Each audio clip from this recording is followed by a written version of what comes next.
Oitona, do livro Dois Mundos Tão Meus, Luiz Sérgio, Irene Pacheco Machado, no capítulo 17, Entre o Céu e a Terra.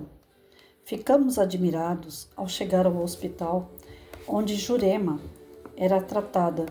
Nem parecia que se encontrava um doente passando tão mal. Todos alegres, televisão ligada, com som bem alto, ninguém se importava com o estado de saúde de Jurema. Adentramos o quarto, coitada. Não bastasse a sua dor, ainda tinha de conviver com lençóis sujos, quarto em desalinho. Mas se no plano físico tudo era desarrumação, na parte espiritual, a disciplina era a regente e tudo transcorria em equilíbrio e paz.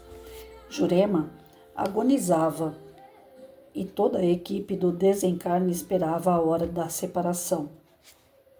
Iniciamos a prece, mas o entra e sai no quarto dificultava o trabalho dos técnicos. Oramos com mais fé e nisso foi feito o desligamento espírito-matéria. Jurema, embora em estado grave e bastante sofrida, lutou para deixar o corpo físico, mesmo este expulsando. O câncer já havia atingido todos os órgãos, seu estado era terminal. Quando se viu projetada para longe do corpo físico, sussurrou: "Ajude-me, meu Deus", e desmaiou. Nós a colocamos sobre a maca. Nisso, mais alguém entrou no quarto. Cecília, uma das irmãs de Jurema. Ao constatar o desenlace, iniciaram-se gritos e desmaios. Nós tudo fazíamos para que Jurema não participasse do ocorrido, mas os parentes gritavam tanto que se tornava impossível mantê-la tranquila. Os técnicos, ao terminarem o desligamento, se retiraram, mas nós ali ficamos com a família, que sofria muito. Fiquei pensando, não se deve julgar quem chora e grita na despedida do túmulo, nem todos possuem o equilíbrio necessário para chorar em silêncio. E a dor é terrível. É uma saudade sem fim. Não podemos, de um momento para o outro, sepultar as lembranças e, como diz um amigo poeta, lembranças são saudades que gosto de recordar. Tentamos ajudar aquela família, mas a dor da saudade a estava machucando, e só o tempo poderia aliviá-la. Dali fomos para a capela, onde as conversas eram das mais diversas, desde política até sequestro. Enquanto isso, a espiritualidade tentava a todo custo manter Jurema longe daquele desequilíbrio. Falei para Olegário: por que a direção dos cemitérios não orienta as famílias do desencarnado sobre o comportamento que devem ter diante do corpo sem vida? É por demais desagradável o que presenciamos. Disse, risadas, falta de respeito ao morto. Para diminuir as conversas inúteis, a direção do cemitério deveria providenciar um fundo musical com repertório clássico e incentivar as preces. Fitei o corpo físico de Jurema, inerte, e pensei: por que ainda existem pessoas materialistas quando sabemos que o homem está na terra de passagem? Ninguém sabe a hora da partida para a pátria-mãe.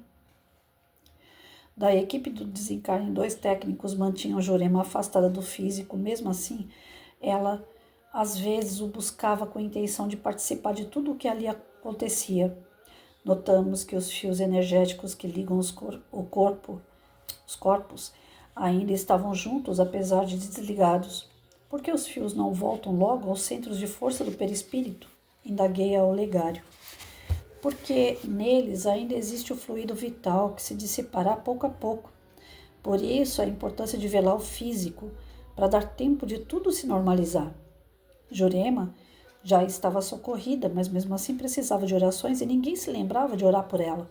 Cheguei perto de uma irmã, comecei a orar, quando ela de repente levantou-se e iniciou: Pai nosso que estás no céu.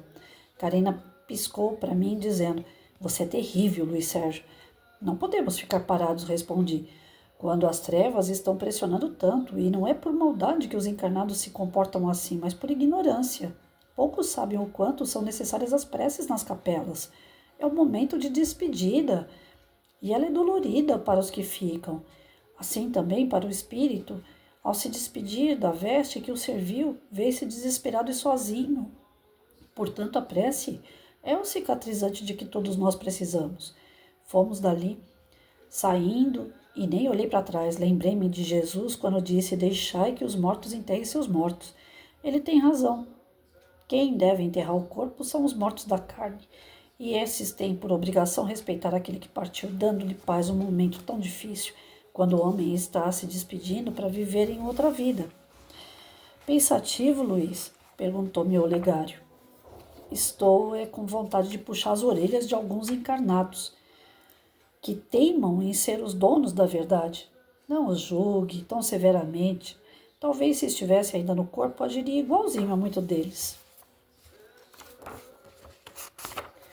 Não sei não. Fazer chacrinha no cemitério não é certo, principalmente para quem se diz cristão.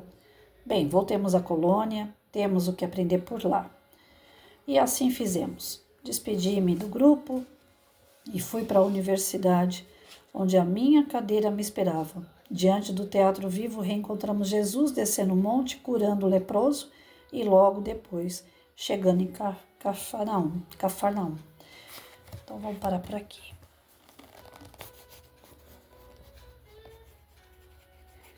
Nessa parte do texto a gente vê assim que a pessoa está desencarnando, está com dor, né? Eu lembro que minha mãe, quando ela ficava com dor, ela falava assim, não fica perto de mim não, que eu tô com muita dor. E eu já sou do tipo assim, que se eu tiver com dor, eu quero alguém perto de mim. Então, cada pessoa reage de uma forma diferente diante da dor, diante do sofrimento. Uns querem ser acolhidos, outros querem distanciamento para poder, como se o silêncio e ninguém por perto não perturbasse a mente, não perturbasse a sua energia, né? É como se fosse um paliativo para acabar com a sua dor. Agora, pensa, um hospital, meu pai ficou internado com mais 2 pessoas no mesmo apartamento. Então, ele ficou no cantinho da parede, perto da janela, e mais 2 homens ficaram no... Não, minto. Quando ele foi internado a primeira vez, ficou um senhor perto da janela, meu pai no meio e o outro rapaz na outra ponta, perto da porta. Depois, quando o senhor que saiu da janela foi embora, é que meu pai foi para o lado da janela. De qualquer forma, não importa a posição das camas, o que importa é, cada um tinha um jeito. O que ficava na janela gostava de assistir jornal, né? O meu pai gostava de assistir novela. O outro, para ele tanto faz. Por ele ficava tudo em silêncio, que ele não queria televisão. E os 3 ali tinham que entrar num comum acordo, era uma televisão para o quarto. Na verdade, o hospital toma essa providência de colocar uma televisão para entreter quem fica ali tantas horas deitado numa cama. Mas se fosse particular, eu creio que seria uma ótima ideia, porque aí a pessoa liga e desliga a hora que ela bem entende. Quando ela está junto com mais 2 pessoas com diferente gosto, gente, aquele que quer ouvir atrapalha quem não quer ouvir. Aquele que não quer ouvir está atrapalhando aquele que quer se entreter. Então, é difícil a convivência humana. E nesse momento de dor se torna mais difícil ainda. Às vezes tinha visita de pessoas do outro doente e só pode vir um de cada vez. Mas sempre se dá um jeitinho no hospital de subir mais do que um. O quarto ficava lotado de pessoas. Como é que pode? As pessoas estão ali deitadas, doentes, estão com pouca imunidade. E nós que vamos visitar, nós estamos com um vírus, bactéria, até não querer mais, por mais que você desinfete sua mão e o resto do corpo. Aí você entra, o doente às vezes não tem anticorpos suficientes, você piora a situação dele, ele pode pegar uma bactéria resistente, ele pode infeccionar os seus órgãos e morrer. Às vezes foi lá fazer uma cirurgia no braço e sai de lá morto. Então, o que a gente tem que ter é bom senso. Para tudo tem que ter bom senso, seja numa visita de hospital, como se comportar dentro do hospital, como se comportar dentro de um velório. Eu não gosto, né, de velório, eu acho que ninguém gosta, mas apesar de não gostar, eu lembro que meu pai não faltava em um velório sequer dos amigos, de familiares, ele que gostava de carregar o caixão, ele sempre pedia para carregar o caixão, e ele falava assim, isso daqui é para ver se no dia que eu morrer não vai faltar alguém para segurar meu caixão também, né? E por pouco quase faltou, gente. Porque as pessoas estão indo cada vez menos no cemitério, independente de religião. As pessoas não querem participar mais de velório, de enterro, deixa a família fazer isso. E no meu caso só tinha eu e meu irmão para enterrar meu pai. E aí veio alguns poucos amigos da parte do meu irmão e alguns poucos amigos da minha parte. E uns 2 familiares assim, mais próximos. Então a situação hoje já está ficando gritante porque as pessoas estão abandonando a pessoa que acabou de desencarnar. Eu sou contra ficar ali velando dia e noite, né? Noite e dia. Eu particularmente sou contra, mas aqui está explicando, né? É necessário essas horas de velório para a espiritualidade ter tempo de desligar totalmente os fios que unem o corpo ao perispírito. Por mais que tenha sido desligado a energia, ela não corre mais de um para o outro, os fios é como se fosse fio elétrico, né? Você tem um fio para fora da tomada, uma extensão. Aqui acontece direto isso. Eu ainda falo assim, nossa, só falta tomar choque. Você tem um fio de extensão e você tira aquele fio de extensão da tomada e ele vem com o celular, né? Você está carregando o seu celular no fio e ligado na tomada. Você tira da tomada e traz o fio junto com o celular. Ainda vai dar alguns minutinhos lá que a bateria está carregando, porque ficou naquele fio da extensão a energia que vinha da tomada. É a mesma coisa o nosso perispírito e o nosso corpo. Se desliga, mas a energia não cessa imediatamente, né? O funcionamento do corpo ele vai acabando de pouquinho em pouquinho, porque é como se um carro dá pane, um motor dá pane, o carro não anda mais. Mas isso não significa que não vai acender uma luz, uma lanterna, que você não vai conseguir mexer o... Como é que chama aquele negócio lá que é para-brisa, né? Que é para não... Eu entendo tanto de carro, né? A questão de quando chove, tem aquele rodinho lá, acho que é para-brisa que fala.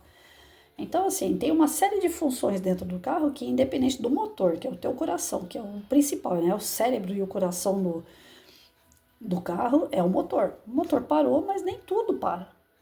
Tem algumas funcionalidades ali ainda, né? Algumas funções. E o nosso corpo é assim. Tanto é que quando chega no IML tem vários casos de pessoas desencarnadas que quando chega no IML levanta um braço, mexe a boca, vira o olho. São atos ainda devido àquela energia que está correndo ainda no corpo daquele ser. Não é vida, mas é o restinho de energia que ele ainda tinha ali. Por isso que é tão importante a gente estar orando. Se você não quer ir num velório, não quer ir num enterro, é um direito que você tem. Mas pelo menos ora pela pessoa que desencarnou. Porque assim como sobrou aquele restinho de energia no corpo, se ela não estiver protegida pelo amparo espiritual, quem vai sugar esse restinho de energia que está ali no defunto? Aqueles que são menos esclarecidos. Menos esclarecidos na ignorância do mal, ou na ignorância de achar que eles vivem ainda uma vida encarnada, né? Que eles precisam dessa energia dos encarnados para se manter firme. Eles vivem na crosta da terra, eles vivem na erraticidade, então eles ainda são aqueles seres que não são totalmente, alguns nem são totalmente maléficos, mas precisa da energia do humano para ele se fortalecer. E quando ele vê um desencarnado, ele corre lá para poder sugar a energia do desencarnado. Eles têm a manha da coisa, né? Eles já sabem como fazer isso. E se vocês forem ver, de encarnado para encarnado, tem pessoas que também sabem fazer isso. Você conversa com uma pessoa, a pessoa está muito para baixo e você está alegre, num instantinho, das duas uma, ou você passa a sua alegria pro que está triste, ou o que está triste é mais fácil ele te passar a tristeza dele e você ficar triste também. É os sugadores, né? São os vampiros. Tem desencarnado e tem encarnado. Pessoas extremamente negativas são vampiras. Elas catam a sua energia e se você não estiver preparado, se fica ruim, ela vai ficar boa. Então, na hora do desencarne de alguém, é fundamental que a gente faça a nossa oração. Só que assim, tem um outro lado que eu passei, né? Eu já fui em vários velórios, tudo, vou para dar força, para fazer uma oração. No do meu marido, foi o primeiro que eu fui assim, de supetão. e eu não sabia o que fazer, porque eu não tinha ido ainda a nenhum velório. Sabia mais ou menos o que acontecia, mas na hora de você fazer é diferente, né? Então eu cheguei lá, por mim teria fechado o velório, não teria ninguém ficado entrando lá, mas era policial militar e pediram para mim deixar aberto o velório. Eu falei, eu não vou ficar aqui. Eu tenho um filho pequeno, de 8 anos de idade, eu tenho que dar notícia para o meu filho, eu tenho que arrumar a papelada, fazer todos os trâmites sozinha. Então eu preciso ir para casa, eu preciso colocar minha cabeça no lugar para eu poder saber o que eu tenho que fazer. E aí eu vim para casa, vim dar notícia para o meu filho e deixei ele lá com a mãe dele no velório. A mãe só sabia gritar, ela urrava lá dentro daquele velório. Eu pedi para ela parar com aquilo, mas não adiantou. Eu já era espírita e eu sabia que aquilo não ia fazer bem para ele. Podia deixar ele muito mal no plano espiritual. Aí eu vim para casa e sonhei com ele, fiz um desdobramento, a espiritualidade me levou até ele, ele estava sendo socorrido, indo para um hospital, já contei essa história aqui antes, em algum outro momento de estudo. E eu pedi para a espiritualidade para mim entrar na sala de cirurgia, eles não deixaram. Eu fiquei brava com o mentor, porque tudo eu ajudava meu marido, e naquele momento eu não podia ajudar. Aí o mentor falou, daqui para dentro agora é com a gente, daqui para fora você vai resolver sua vida. No outro dia eu fui para fazer o enterro e eu não quis ver o rosto do meu marido no caixão. Não quis mesmo, porque eu queria ter a lembrança dele vivo, pulando capoeira, brincando com o filho dele. Então, ver ele deitado no caixão ali, eu não quis. E até hoje, quando eu lembro que eu não quis, dói. Para vocês terem uma ideia. Fazem 20 anos. E dói. Porque é a pessoa que eu mais amei, assim. Eu não queria de forma nenhuma ter perdido ele. Queria que ele estivesse aqui, lógico. Mas hoje, e todos esses anos, eu tenho essa emoção que eu tô passando para vocês, mas não é aquela emoção de apego. É uma emoção de saudade. E essa, o espírito fica até feliz. Ele sabe que ele não foi esquecido. Ele sabe que ele tem importância na vida da outra pessoa. Mas tem aqueles que são apegados, né? Então, durante o velório, o enterro do meu marido, eu fiquei tranquila. Eu acho que eu fui anestesiada pelo plano espiritual, porque eu não tinha apoio de ninguém. Quem estava no velório, no enterro, eram pessoas desconhecidas minhas, não tinha ninguém conhecido. E eu não tive apoio de família, não tive nada ali naquele momento. Então eu acho que eu fui acho não, certeza, eu fui muito amparada pelo plano espiritual. E aí eu não caí em choro, e eu condenei o choro da mãe dele, né? Assim como o Luiz Sérgio tocou no assunto aqui, né? Nossa, mas para que todo esse choro? Eu condenei o choro porque eu não chorava. Eu falava assim, não tem necessidade desse choro todo. Por que ela urra desse jeito? Nossa, era um show que ela fazia naquele cemitério. E eu condenei. No meu jeito de pensar, naquele momento ali, eu condenei. Depois do meu marido, eu fui pai, fui mãe, fui de amigos. E nos velórios eu via isso. No do meu marido não vi, mas nos outros velórios eu via pessoas nos cantinhos falando de política, de piada, de coisas banais, e o defunto lá, coitado, né? Se o espírito do defunto estivesse ali, coitado dele, porque ninguém pensava nele, né? Muitas vezes eu cheguei em velório de amigo meu e falava, gente, vamos fazer uma oração, porque aí eu aprendi, né, que tem essa parte da oração e que ela é necessária. Eu também não sabia. Então, quando o Luiz Sérgio fala que muito do que acontece em velório é por ignorância, eu acredito. Porque nós não sabemos mesmo, não tem um preparo para festa de aniversário. Você vai em tantos, partindo já do princípio do seu próprio aniversário, né? Que você vai pegando o jeito da coisa, como que você deve se comportar numa festa de aniversário. Mas para o velório não é tão comum você ficar indo em vários velórios. Só depois que você ganha uma certa maturidade é que você vai entender. O choro, a gritaria, contar piada, ficar falando de coisas que não tem nada a ver, atrapalha. Atrapalha tanto dentro de um hospital como atrapalha no velório, no enterro. Então, quem realmente não se sente à vontade para ir para fazer uma prece, não vá.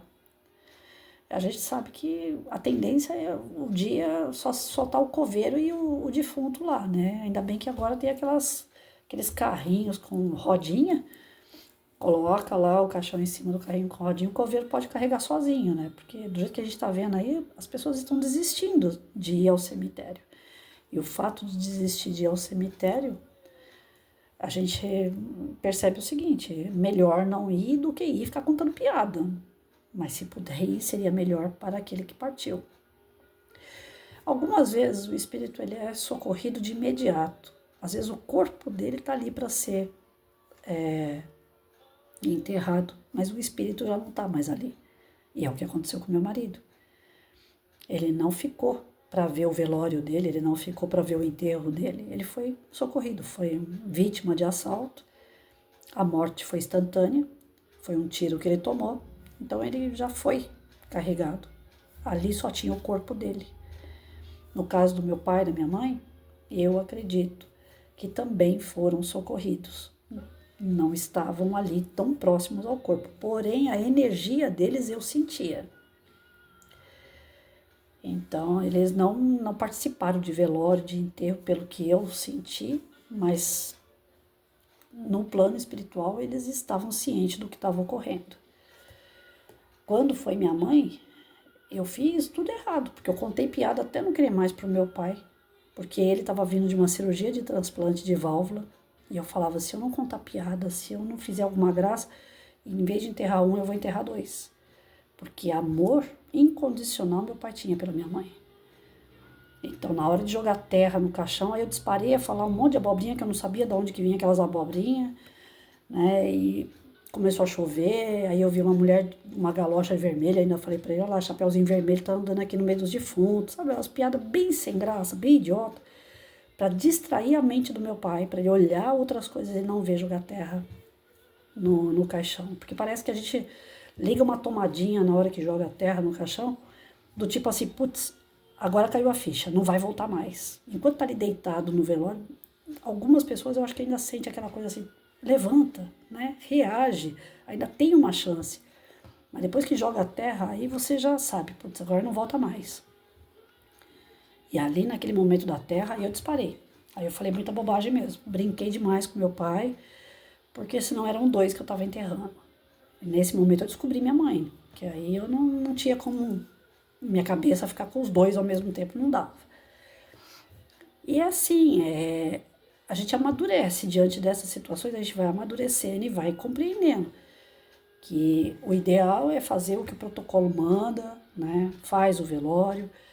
O velório não precisa ter gente em volta. Se não quiser fazer o velório aberto, pode fazer ele fechado, mas o corpo tem que ficar lá às 12 horas, se eu não me engano, né? Depois da morte. Até mesmo porque pode ser que aconteça que nem antigamente, né? Era uma parada cardíaca, a pessoa era enterrada. Mas o cérebro estava funcionando. Quando vê, o cérebro volta a fazer o coração bater e a pessoa está lá enterrada. Ela morre porque está enterrada e não porque ela realmente estava morta.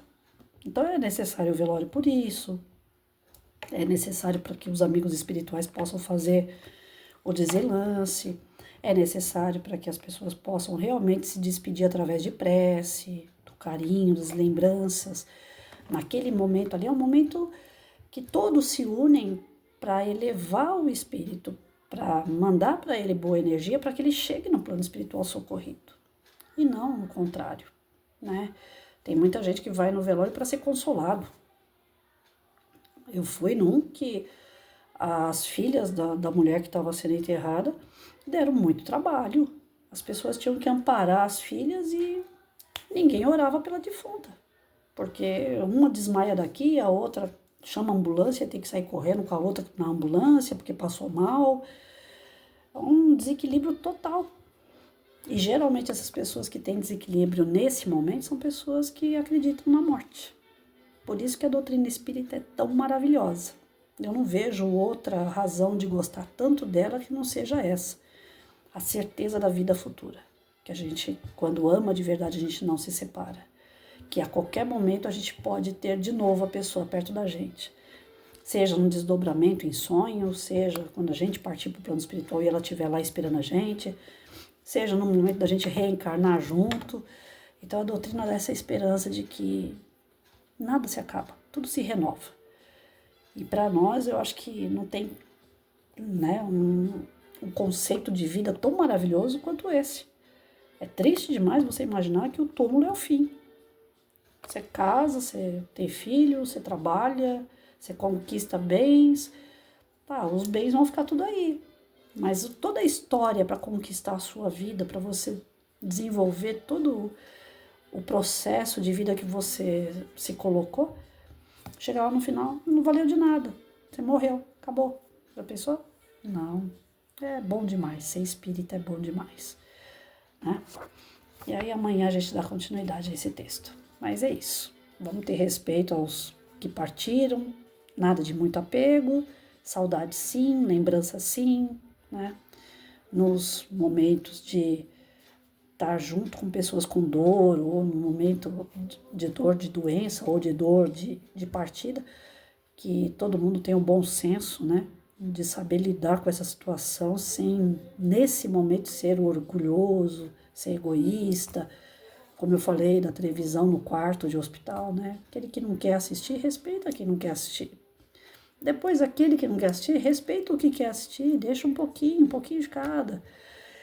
A gente não aprendeu a dividir as coisas quando a gente tinha saúde, às vezes a gente passa por situações como essa dentro de um quarto de hospital, que é para aprender a dividir as coisas, a ser bom para o outro como a gente gostaria que ele fosse com a gente. É a máxima de Jesus, não é isso?